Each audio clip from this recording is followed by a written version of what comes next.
Vindman says White House omitted Trump's reference to Biden tapes in transcript of Zelensky call.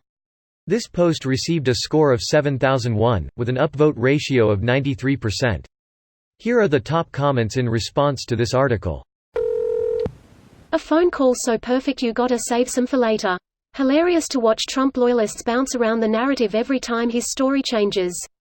It was a perfect call, here's a transcript. See? No mention of Biden. Well, it's not a transcript but it's real close. Well, yeah, it's got a lot redacted for security purposes. Okay, so we mentioned Biden. But it's because he's crooked. He had to be laughing his ass off earlier in his presidency. You'll swallow up whatever he gives you and love it. He's got a word for people like you, suckers. Trump first, then the rest. Greater than he had to be laughing his ass off earlier in his presidency. You'll swallow up whatever he gives you and love it. He's got a word for people like you, suckers. I could stand in the middle of Fifth Avenue and shoot somebody and wouldn't lose any voters, okay? That's not true. If the person he shot was Republican and the victim died, he would lose exactly one vote. As if dying would stop that person from bubbling anything with an R next to it. Well, you're not wrong. You know what they say, when there's no more room in hell, the dead will walk the earth. Why are news organizations still calling this a transcript? When Nixon tried to pull this crap with his tape transcripts, he got shut down hard by the investigation and House Democrats.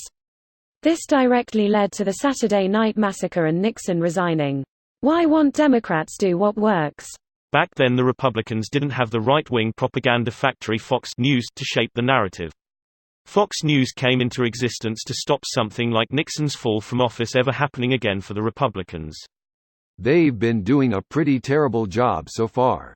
The best they can do is call Vindman a spy. Has Fox actually called LTC Vindman a spy? They're implying the Purple Heart veteran is a commie plant who went undercover in the US when he moved here at the age of 3. That is incredible. Any source or link I could watch? Here's John Yoo on Fox News with Laura Ingraham the other day, accusing Vindman of espionage. And, here he is on CNN, getting called out for it and trying to walk back, reframe what he said, but then kinda doing it again. The fact that people were trying to argue that the ellipses in the transcript really it was just a memo, heavily redacted, were long pauses in conversation, and not complete redactions, was moronic. Exactly. The length of the call is public record. The transcript read out loud conversationally is maybe half of that. This video was automatically created by Reddit to speech. The article and comments in this video were selected from Reddit according to their upvotes, and any paraphrasing was performed by smmry.com, without any human intervention.